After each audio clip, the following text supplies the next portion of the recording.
Bonjour à tous, c'est Paloma et je vais vous parler d'un artiste que j'aime beaucoup, Luvresval. Luvresval, de son vrai nom, Léo Mouktar Clément Lesage, et il est né le 6 janvier 1997 à Cambrai. C'est un rappeur, chanteur français. C'est aussi l'aîné d'une fratrie de 4 frères, dont l'un, Thomas Lesage, aussi rappeur, connu sous le nom de Savage Toddy. Donc Luvresval, il débute dans la musique en 2014 avec des freestyles qu'il poste sur YouTube. Mais sa carrière commence réellement en 2017 en postant de nombreux sons sur SoundCloud, une plateforme, et il dévoile aussi sa première mixtape, le Young Life. Un an plus tard, il va refaire une série de freestyle en 2018 et il va être repéré par Coquine, le manager de Alkpot. Et suite à cela, il y aura la première collaboration des deux artistes sur le morceau Cadran, marquant le début du parrainage de Luv par Alkpot. Ensuite, il faudra attendre fin 2018 pour la sortie de Maria, une mixtape encore entre les deux artistes, donc une mixtape de 5 sons. Cette sortie va permettre à Luv de signer sous la structure de Awa, le nouveau label du producteur de Core. Donc le 16 février 2019 sort Luv Kills, un projet de 7 pistes qui sera disponible sur SoundCloud, regroupant d'anciens titres de l'artiste.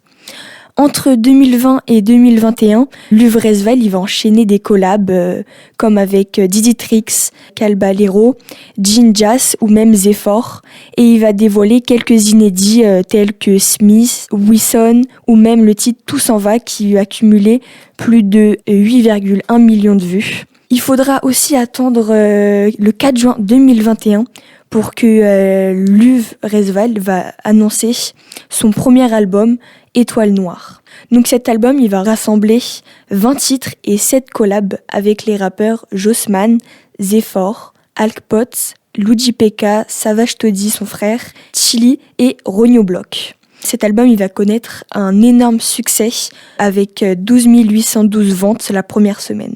Donc dans ses textes, Luvresval il aime bien passer des messages avec la politique, l'humour, la poésie. Et c'est aussi dans une interview en 2021 qu'il dit s'inspirer de rappeurs américains comme Young Thug ou Lil Uzi Vert. Mais aussi de rappeurs français comme le groupe 1995, composé d'Alpha One, Daryl Dzeja, Nekfeu, Funky Flav et Sneezy. Et c'est à partir de 2022 que Luv va entamer une série de freestyle de 5 épisodes.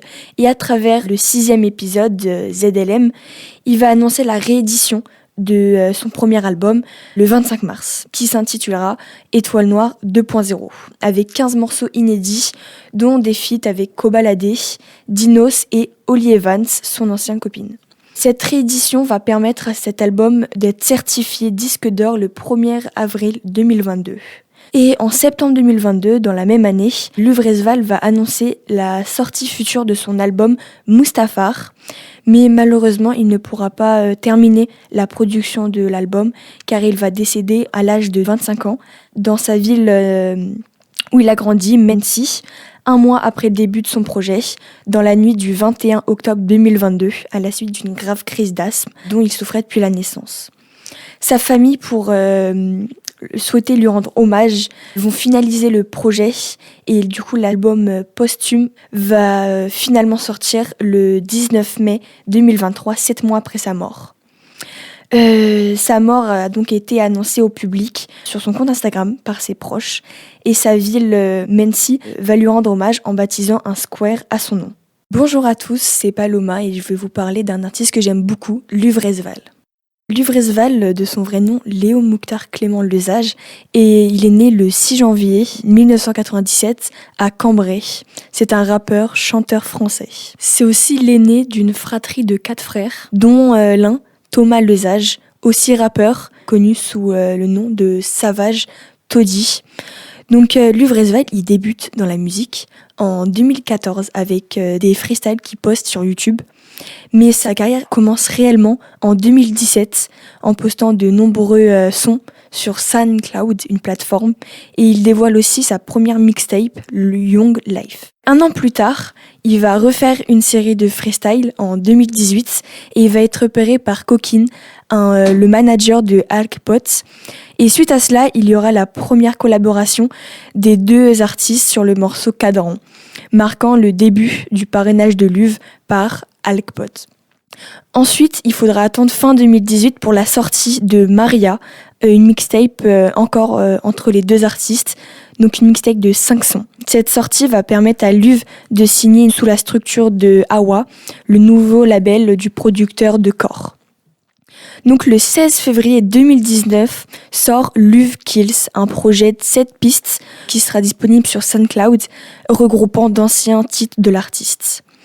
Entre 2020 et 2021, Luv Resval il va enchaîner des collabs comme avec Didi Trix, Caballero, Jinjas ou même Zephyr, et il va dévoiler quelques inédits tels que Smith, Wilson ou même le titre Tout s'en va qui a accumulé plus de 8,1 millions de vues. Il faudra aussi attendre le 4 juin 2021 pour que Luv Resval va annoncer son premier album, Étoile Noire. Donc cet album, il va rassembler 20 titres et 7 collabs avec les rappeurs Jossman, Zephyr, Alk Potts, Luigi Pekka, Savage Toddy, son frère, Chili et Ronio Block. Cet album, il va connaître un énorme succès avec 12 812 ventes la première semaine.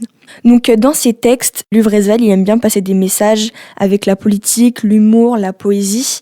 Et c'est aussi dans une interview en 2021 qu'il dit s'inspirer de rappeurs américains comme Young Thug ou Lil Uzi Vert. Mais aussi de rappeurs français comme le groupe 1995, composé d'Alpha One, Daryl Dzeja, Nekfeu, Funky Flav et Sneezy. Et c'est à partir de 2022 que Luv va entamer une série de freestyle de 5 épisodes. Et à travers le 6e épisode, ZLM, il va annoncer la réédition de son premier album le 25 mars, qui s'intitulera Étoile Noire 2.0, avec 15 morceaux inédits, dont des feats avec Kobalade, Dinos et Holly Evans, son ancienne copine. Cette réédition va permettre à cet album d'être certifié disque d'or le 1er avril 2022.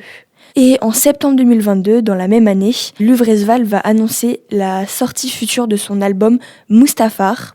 Mais malheureusement, il ne pourra pas terminer la production de l'album car il va décéder à l'âge de 25 ans dans sa ville où il a grandi, Mency, un mois après le début de son projet, dans la nuit du 21 octobre 2022, à la suite d'une grave crise d'asthme dont il souffrait depuis la naissance.